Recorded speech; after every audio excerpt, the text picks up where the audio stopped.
Eh di kung hindi agad ako dumating, hindi mo papatayin? Hindi. Kung isang oras akong late, Marami akong panggas. okay. Okay. Ang tagal kong di napunta dito. Nakakamiss.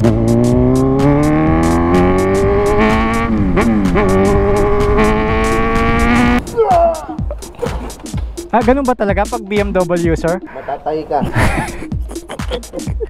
Change oil ko yung platinum lubricant. Grabe, ang ganda talaga ng Kawasaki Green no? Hello! Si Ugoy yan, si Ugoy. Ito yung color vibe nila. Color vibe? Pag pula, blue, kabila. Hindi, hindi ko kilala.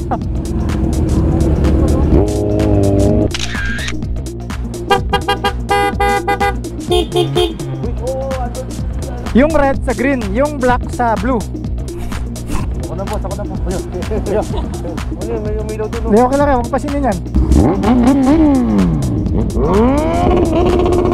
Iyo no?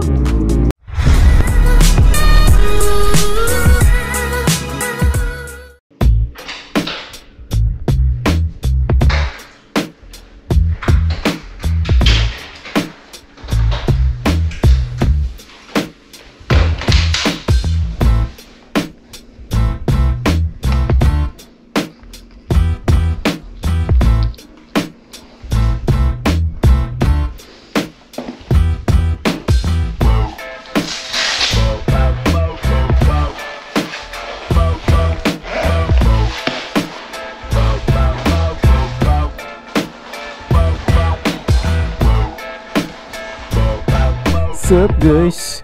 Wait lang, suot ko lang tong Sphinx gloves. Napasok na naman ang ating sponsor na Sphinx gloves. So ngayon, andito na ang ating mga bikes. Kompleto sila at kakukuha ko lang sa pulilan nito.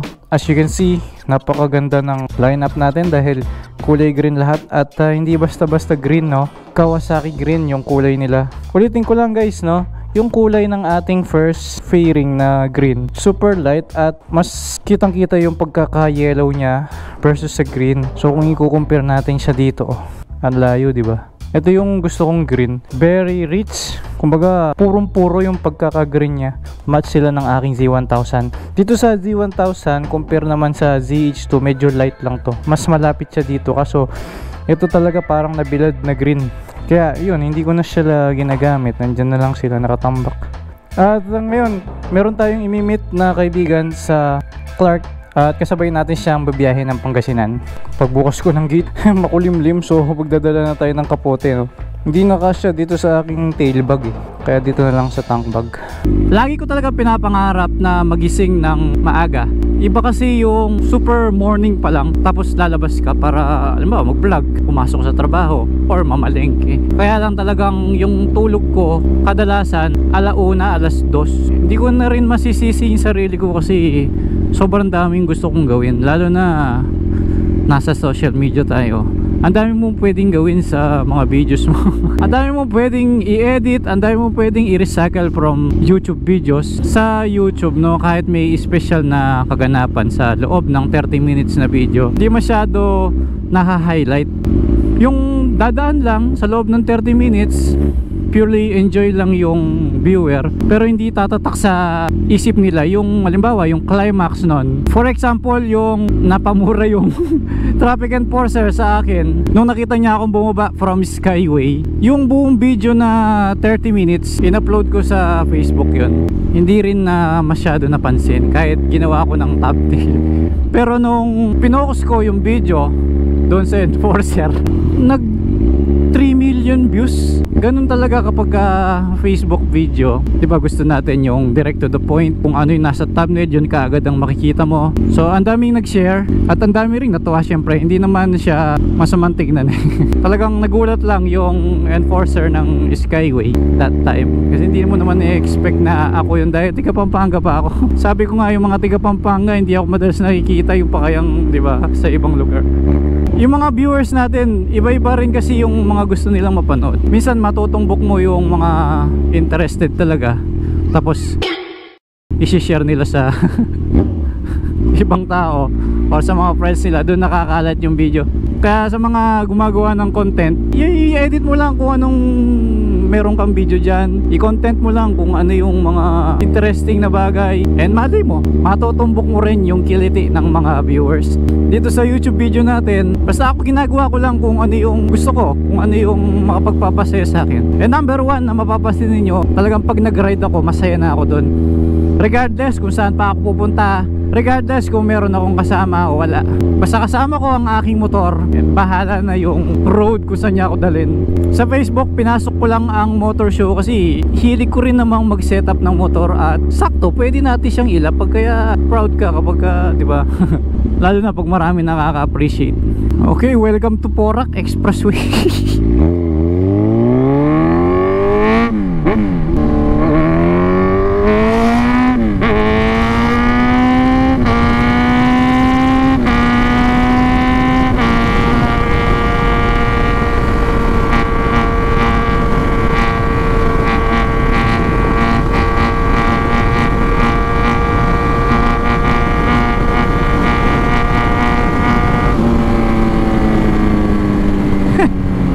Sarap ng throttle therapy, no? Kagaya nung pinasyalan natin last time sa event ng 9th THDM Elites Anniversary. Nilapag natin doon si Reader, at kung mapapanood niyo, nasa 1.9 million views na po yun. Yun ang hindi ko maintindihan. Wala naman ako masyadong ginawa doon, nilapag ko lang si Reader. Pero siguro dahil sinare ng mga ibang member ng THDM Elites yung aking video, kaya ayun.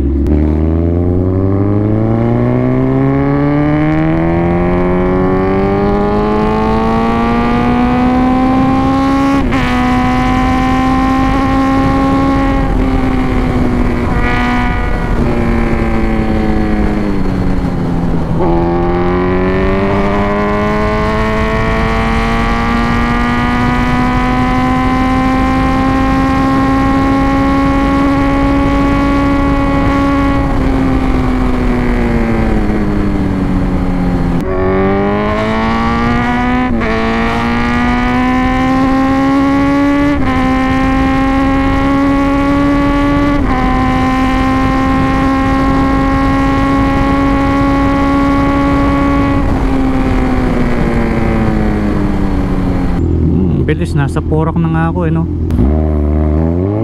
Dito madulas ang asfalto.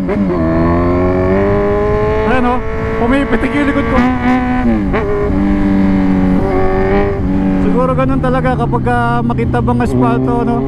Masama, no? Hindi. Doon sa THDM na event na pinuntahan natin, super disiplinado ng mga members nila, at makikita mo yung mga leaders nila, very active silang mag-assist, at talagang mahigpit sila sa kanilang batas na pinapairal. Wala kang makikitang bumomba or magpapapansin doon sa event nila. Maghapon ako doon, inabot pa ako ng gabi. Tahimik sila, at pure tambike lang talaga yung ginawa nila. Wala naman masyadong ganap nang pumunta ako kasi umulan nga, pero still nandun pa rin sila, no? Ngayon, ang lakad natin, sasamahan natin yung kaibigan nating big bike rider din na pumunta kay Alfred Watermax upang mag-inquire para doon sa business ni Alfred. Di ba alam nyo naman, pambansang tubig siya. So meron siyang package na ino-offer sa mga client niya na kapag inabail mo yon, makakapagtinda ka na ng mineral water sa inyo. Maganda yung package niya dahil less hassle pagdating sa mga clients. Lahat na ng pangangailangan mo para makapagtinda ng mineral water sa inyo, nasa kanya na. Unang-unang hahanapin at tatanong ng client dyan yung spare parts. Wala kang magiging problema dyan. Supply and parts, kaya kanyang i-providean. Kung mapapanood nyo yung video ni Alfred, makikita mo detalyado niyang i-explain yung produktong binibenta niya. At hindi yan binuo ng isang araw lamang. Pinag-aralan niya yan hanggang sa nakapunta siya sa ibang bansa para lang ma-perfecto niya yung produkto niya. At hindi perfecto yung sensor na labas natin yung ating card, no? Iyon, no? Esitex and Enlex, iisa lang kasi yung card, no?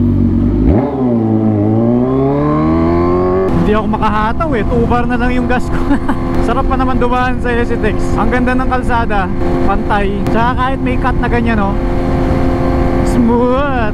Medyo maulap ngayon, no? Expect nating uulan talaga. Lalo't mahaba-haba pa yung T-Flex travel natin, no? Whoop, yeah. O, daming load ni sir, 40k oh. Yan lang mahirap pagka medyo malayo-layo ka sa sensor. Kaya kahit tiwala ka dun sa sticker mo, kailangan malapit ka pa rin dyan. Yun, 64 ang load ni sir. Muntik nang hindi umabot. Oh, na-sensor na rin yun sa akin oh. Bilis ah, malayo pa lang na-read ka agad. Ayun, so dito kami magkikita nung tropa. Club member natin siya sa Pampanga Big Bikers. Ang pangalan niya is Box Jackson. Eto na yata si Box eh. Naka GS. Ano pa? Kadaratang mo pa? Agas ko sagli na. Bisa mag-start na to. Bisa mag-start? Bakit? Ay, baterya. Baterya. Ayaw daw mag-start nung motor niya. Lobat. Nagtitinda kasi siya ng big bike guys. So siguro isa yun sa mga ano niya, display or ano, or personal. Pero dahil sa sobrang dami ng motor niya, hindi na i-start. Eh di kung hindi agad ako dumating, hindi mo papatayin. Hindi. Kung isang oras akong late. Marami akong panggas. Okay. Okay. Di ba binibenta mo to? Oo, sabi ko sa inyo guys eh, nag-iwitinda siya ng motor eh. So syempre matagal naka-display, malolobat talaga siya. Ilan yung bikes niya doon? Siguro mga 7. No par? Mamaya puntahan natin yung shop niya. Guys loaded na rin ha. May mga free teddy bear. Right, let's go. Sinners ko, tagal ko nang hindi pumupunta kina Alfred. Nakalimutan ko yung e-exitan. So sa Carmen pala. Susuot ko na sana yung kapote ko eh. Kaso sabi nung pump attendant dito eh, dadaan lang daw yung ulan.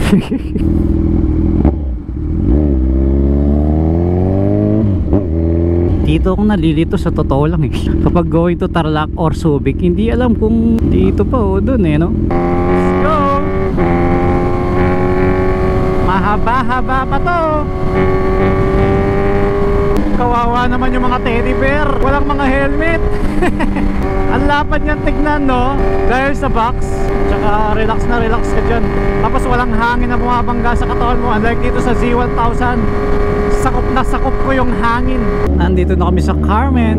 Ang tagal kong di napunta dito. Nakakamiss.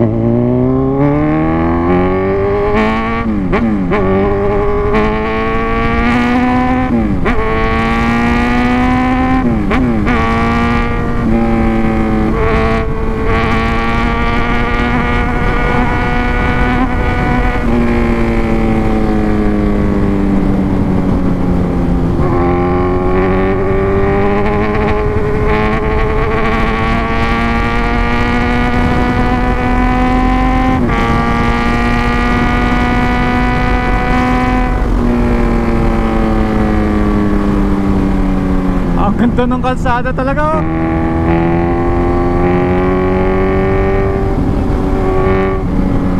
Uy, dami nagtetent ng mga Boy Scout oh.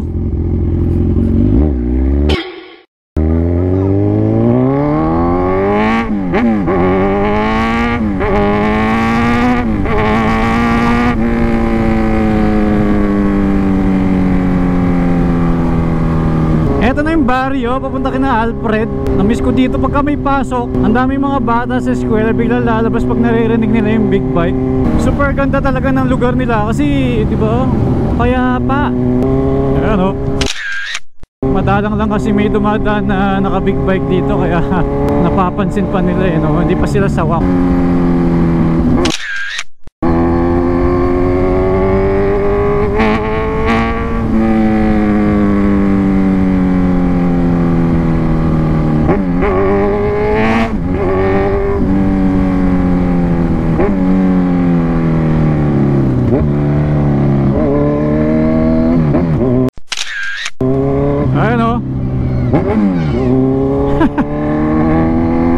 Ayun pa oh.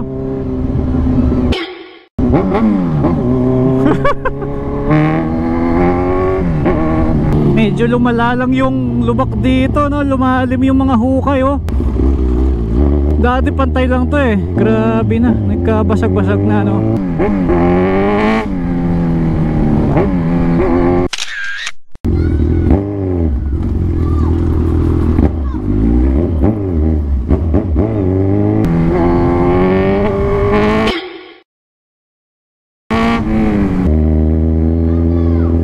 Narinig niyo yun?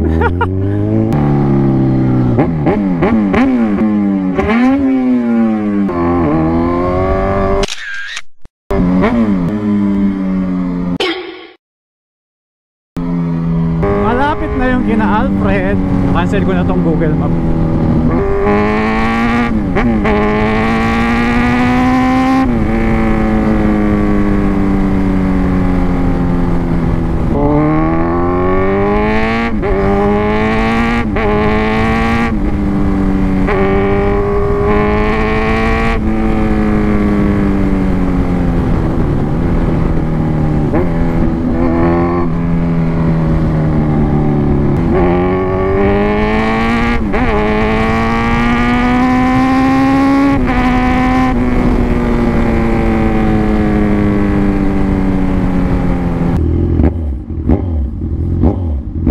Yun o, Alfredo.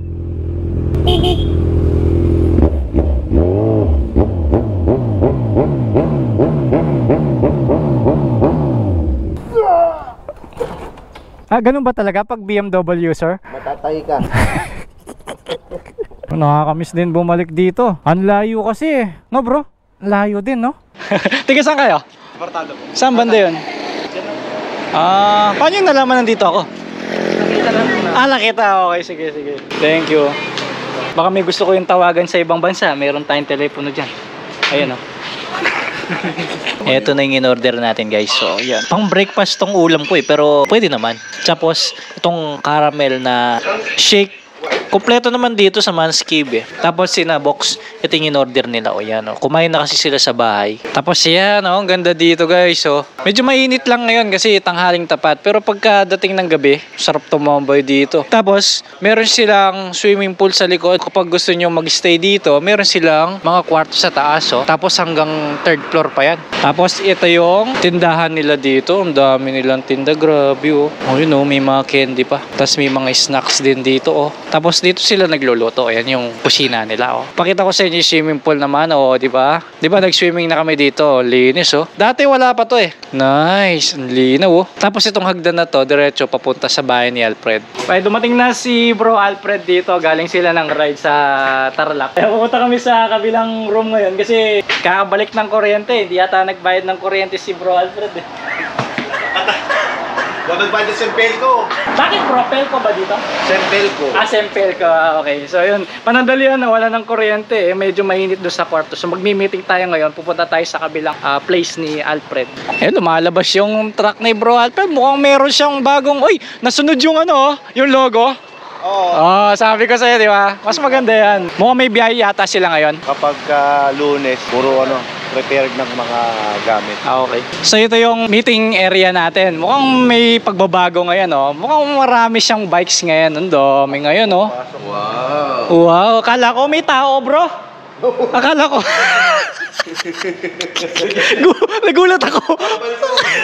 Akala ko. Yun, oh, dumami yung kanyang mga display na for business purpose. Ayan, oh. Equipments. Dumami rin yung mga awards. Wow, ang dami. Oo nga, no? Solid. Anong tawag mo dito, bro, sa place na to? Showroom. Showroom, okay. Lulublob mo lang to sa swimming pool mo, kusa na siyang maglilinis ng buong swimming pool mo.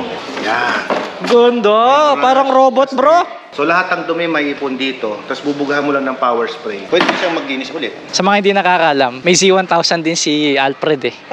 Ang ganda ng Z1 niya. Titanium pa. Oh, di ba? Yung mid-pipe and Austin Racing yung kanyang canister, oh. Bagong-bago, oh. Ilan na odo? Oh. 1,000 pa lang. Na-break-in na. Change oil ko yung platinum lubricant. Grabe, ang ganda talaga ng Kawasaki Green, eh, no? Oh. Napasok pa yun. Napasok mo pa. Hindi ko nahalata, ah. Napasok pa yun. Baka di mo maikat dyan. Eh, thank you, bro. So, meron siyang, ano dito, turtle, oh. Gusto niyang pumasok. Hindi siya makapasok, oh. Buhatin mo, bro. Video kita. Mabait yan. Kasi, ano yan eh. Giant sulcata yan eh. Pare, ang bigat. Hello. Si Ugoy yan. Si Ugoy. Ang bigat niya, bro. Parang kahoy. That is 2.5 years. Pero yan, pag nag-edad 30 o 20 years, pwede mo nang sakyan yan. Ito yung kanyang GS. Ito yung kanyang Multistrada V4S. Aba, meron ka palang ganito, bro? Oh, 40th anniversary. Okay. Kaysa-isa ito. Ano to? Monster? Monster. Okay. 30 years ng Monster Day kasi bumili ako. Kay Hermes to. Nice. Nai-ride na ba niya? Hindi pa. Ano pang racetrack? Okay. Pwede. Nice. Ito yung mga dirt bike niya. Dati kasi nasa loob, guys, eh. Ano yung nasa loob ngayon? Vespa. May mga bago kong Vespa. Tapos ito yung kanyang Street Fighter before S, then ZH2 meron din siya. Tapos yung kauna-una niyang BMW na sports bike ito, S1000. HP4 pa yung nakalagay dito. Oh, nice. Pang truck niya dapat ito. Kaso hindi nagtatruck si Bro Alfred eh. And then dito yung mga Vespa. Uy, may mga bagong dating dito. Ito hindi familiar sa akin to. Ngayon ko lang nakita. Ito yung color vibe nila. Color vibe. Pag pula, blue, kabila. Ay, oo nga, Mix no? sila. Magka, Tapos ano? yung gulong, pag blue dito, red sa kabila. Kaya pala dalawa yung binili ni Ma'am Ella. Kasi pare sila. Galing. Pag bumili ka ng color vibe, hindi pwede isa lang, dapat dalawa. Solo but ulit yung GS ni Paring Box. Buti na lang may dala siyang cable, no, para ma-jump start natin. Sige nga, kung pwede mag-start. Di susi ba yung GS niya? Push start button na rin pala, oh. Bro, ngayon ko lang nalaman, electrician ka pala. Bro, yung positive, alam mo ha? Green yata yung positive, bro. Huwag ka nangingialam dyan, wala tayong papala. Para palang Dragon Ball Z to, fusion. Hintayin mong mag-ano yan, hintayin mong mag-13 amperes. Tingnan nyo rin kung umuusok na. Lakas! Lakas, Brad. Kaya tanggalin na yan. Yan. Ganun lang pala yun, bro. Ang lakas ng Redondo. Electrician ka na, bro. You're now certified electrician. Siyempre, alam naman. Daig pa si Jetly, di ba? Yung kay Jetly, isa lang eh. Si Alfred gumagawa ng sticker.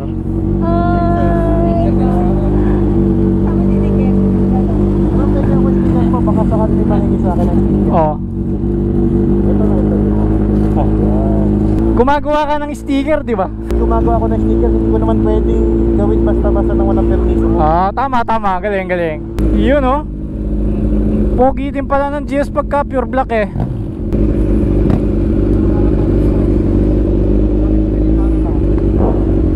Galing, para kaming nag-endurance dito eh. Yun, nakakapasyal din ulit dito sa Alcala, Pangasinan. Alam mo, sakto nga yung pangalan ng lugar nila dito sa business ni Alfred eh. Di ba may Alkaline? Ayun nga, based doon sa napag-usapan nila dito sa balak nga ni Box, balak nga pala niyang magtayo ng laundry shop, soon, water refilling station. Yung automatic washing machine na in-avail ni Paring Box is worth 715,000, mga ganon. Then maganda yung terms ng pagbabayad. So at least dun sa nag-uumpisa pa lang ng negosyo, hindi siya mabibigla. Pero syempre, depende na rin yun sa usapan. Kita nyo, no? Sa pagkakaibigan or magkakakilala, laking bagay din talaga na may na-offer na negosyo yung kaibigan mo, and then pagdating ng panahon, naisipan mong magtayo din ng negosyo katulad nung sa kaibigan mo, di ba? Nagtutulungan kayo, nagbibigayan kayo ng suporta, di ba? Ideas, ganon. Ang maganda naman sa negosyo ni Alfred, talagang tuturuan ka niya sa kung paano yung diskarte sa negosyong itatayo mo, since yun naman talaga ang expertise niya, di ba? Tsaka si Bro Alfred, pinag-aralan talaga niya yung binebenta niya. At kita nyo naman sa mga trophies or awards niya doon sa kanyang display area, dami niyang nakukuhang certification. Yun yung patunay na goods yung business niya. Lakas nung sigaw nun ah. Alright, ito na yung main road, no? Mukhang dito located yung restaurant na sinasabi ni Alfred. Nagpakarga din. Ang ganda talaga ng Z1. Yung kulay, oh, pagka malinis eh, no? Kintab. Si Box din niya mapatay yung motor niya eh. Hindi na mag-i-start eh. Linis, oh. So galing siya sa Tuguegarao, Z1000 yung ginamit niya. Kaya pinalinis niya ngayon. Pumuputok, pre. Pumuputok, pre. Ano ka, Raider? Oh, may naka Z1 din dito. Sino yun? Hindi, hindi ko kilala.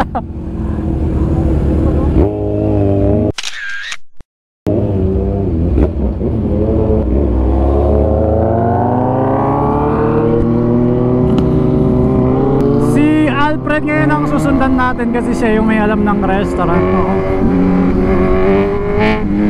Naka single pipe lang pala yung Z1 niya, no? Tinanong ko nga siya kung pantay pa ba yung pantinig. Mas maganda kasi dalawa yung tambucho ng Z1, pantay sa tenga. Ayun yung expressway kung saan tayo lumabas kanina. So umiikot lang pala tayo, no? Alright, ito na yung restaurant. Saan kaya ito? Uson. Sige, wag kang matakot na patayin ang motor. Kasama mo naman ako. Okay, isa na lang yung start mo niyan. Hindi na pwede mamaya. Parang Reagan eh, no? Isa na lang yung bala mo. Ano bro? Anong nasira? Anong nasira bro? Anong nasira? Okay. Okay. Akala ko nasira. Okay, okay. Bro, ang ganda ng busina mo. Ano yung busina mo? Ayos ah, pang kotse. PIAA pala. Ano yung busina mo? Hela. Uy, ano, ito kotse, ito van. Balik din ako, tinama ko lang si Boto.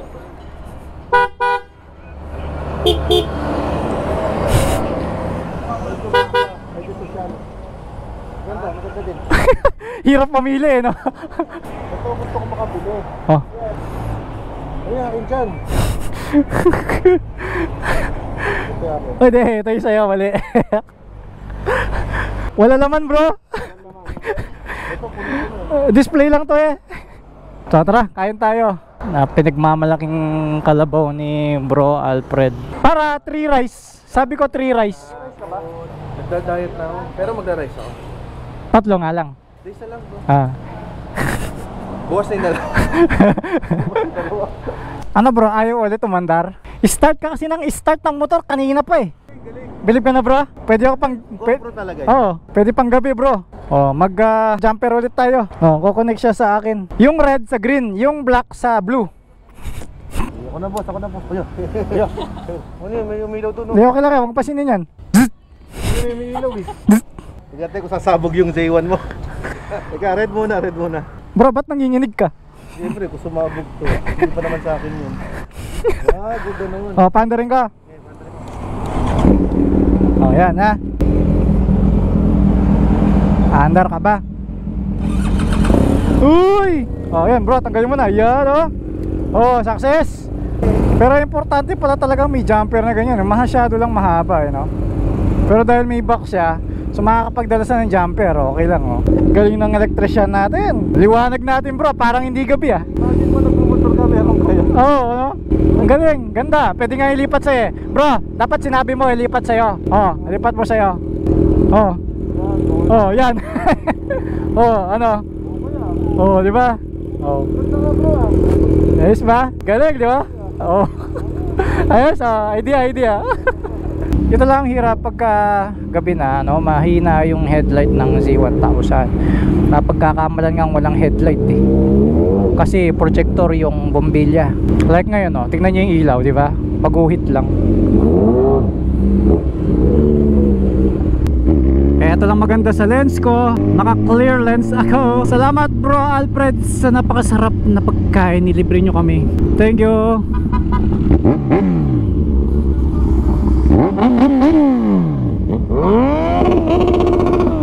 Yun Ngayon naman pupunta tayo sa lugar ni Box para hiramin yung kanyang Harley Davidson na adventure bike. Ito naman yung pickup ni Box. Ayan yung shop niya, Cocoman. Hello Bacon! Kasi ka na? Ito yung loob na shop ni Cocoman Bikes. At ito yung mga available bikes niya ngayon.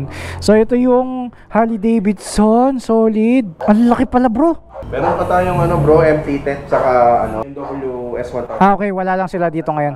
Okay. So meron siyang available na Z1000R 2017 model. Hash bar na pala to eh. Ito yung top of the line niya. 701. Sige. Yung quick ship auto blip na. Pwede natin yan i-review next time. Sige, after nung ride natin sa Webes. Sarap. Tama-tama may box siya, so madadala ko pa rin ito. Alright. So iwan na natin dito si Z1000. Then yun, iuwi na natin tong Pan American. So keyless to guys, nasa akin na yung kanyang key fob. And then ito yung kill switch, and then start tayo. Oh, V-twin engine. Nice yung tambucho nya Nakaka-excite naman i-review ito. I-review natin to sa Facebook. Wala nga lang quick shifter to guys. Bar, thank you. Wow, ang sarap gamitin. May ilaw yung aking GoPro. Parang umaga lang Kakaiba. Okay pala tong ilaw natin Dagdag headlight ba? Grabe, ang sarap gamitin. Tsaka ang taas. Parang yung nagamit kong Desert X noon. Pagdating sa throttle response naman, medyo... Pagdating sa bombahan Medyo delay siya ng konti, parang yung aking ZH2. Pero pagka pinihit mo na, oh, may sipa naman siya. Okay, maliit lang yung gear niya ito sa gitna. Nasaan yung high? Ayun. Mababa yung set ng ilaw niya, oh. Nandito yung passing light. Tapos all buttons yung mga pindutan, oh. Yung signal light niya, yung feel niya parang pang Ducati. Hindi masyado masakit sa tenga yung tambucho kahit between siya, no. Siguro dahil napakataba ng kanyang canister, ang taas ng base, parang tagos sa dibdib, pero hindi ganun kaingay. Malakas ng torque. Pero pasin ko malakas ang torque niya, second gear, third gear, mga ganoon. Siguro pagdating ng fourth gear, medyo nakakapusa na siya. Siguro dahil syempre V-twin lang siya, no? So ganun talaga pagka nasasanay tayo sa super lakas na mga motor. Ayun yung lang maganda, nako-compare natin yung lakas nila. Nag-enjoy ako ngayon, ha. Nakakapanibagong task ko, oh. Parang from BMX na bisikleta, bigla akong nag-mountain bike. Tsaka ang saya kapag ka nakakapag-try ng bagong motor ulit. Full of surprises. Lalo na Harley Davidson. Pangalawang beses ko palang nakahawak ng Harley. Nakakagulat lang yung pagpihit sa kanya, no? Lakas ng torque. Hindi ka maiiwan sa overtaken. Yung hindi paglalagay ng quick shifter dito sa bike na to is sinasadya siguro ng Harley Davidson. Kasi ganun naman talaga sila, di ba? Ano yung tunog ng busina? Uy, ganda ng busina. Hindi na siya titit. Ayun, oh, may ilaw yung kanyang side. Pagka bumabangking ako, umiilaw yung turn lights niya, tsaka dalawang ilaw siya. Merong first level and then second level. Tingnan mo, oh, ang galing. Ay, may third din siya. Pagka sumusobra yung paghiga mo, no? Pag-lean pala. Okay yung technology niya, eh, no? May naririnig lang akong maingay sa likod, eh. Ayun, oh. Oh. Oh, ang galing. Ewan ko kung visible sa camera, ha? Uy, nasasanay na ako. Ang sarap na niyang ano pa, iwalwal, pero ang taas ko talaga, ha. Buti payat yung upuan nito, no. Medyo matigas lang yung pagbalik ng gear papuntang first gear. Siguro piniprevent niya para hindi madaling sumaksak sa neutral. Kasi from second gear, tatawid muna siya ng neutral bago mag first gear, eh. Piniprevent natin yung mangyari kasi pagka pumapasok ka sa corners, dapat may engine braking, may kagat yung gulong natin sa likod. Mukhang mag-enjoy ako papunta ng maliko nito, ha. Tsaka yung vibration niya sa puwet, no. Pagka nag-high rep na tayo, ang garal-gal niya, no, yung ang sarap sa pakiramdam kasi feel na feel mo yung power at saka yung torque. Tapos ang number 1 na kakaiba nito sa ibang bikes na nagamit ko, touchscreen yung kanyang LCD screen dito. Grabe, ang taas ko. Mataas na yung angkas ng naka-Aerox. Mas mataas pa rin ako. Paano pa kaya kung Amerikano ang gagamit nito? Sa pag-lean naman, mukhang hindi naman siya hirap. Naku po. Dahil nga B2, hindi ko lang alam kung counter rotating din ito kagaya ng Ducati, no.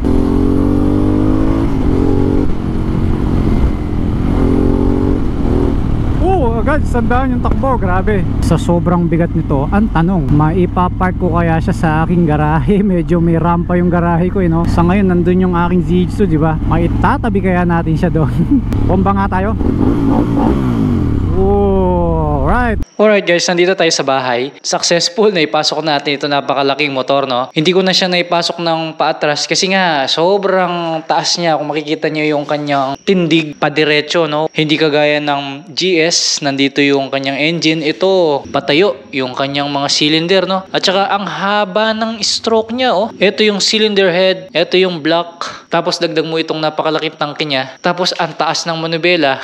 Talagang ang taas ng motor na to, grabe. Pero ito naman yung maganda sa kanya, pag naka-on na yung ating ignition, bumababa ng kusa yung kanyang suspension. Di ko alam kung paano nila nagawa yun, no? Medyo pabor sa height ko, no? 1,250 pala ito, oh. Revolution Max. Nice. Bye guys. Sa Facebook, abangan po ninyo yung ating review dito sa motor na to. Buti naman, bago mabenta ito, napahiram tayo ni pare kong Kokoman. Maraming salamat at hanggang dito lang muna ang ating vlog. Wala munang bomba dahil naka Harley Davidson po tayo. Alright? Read for speed!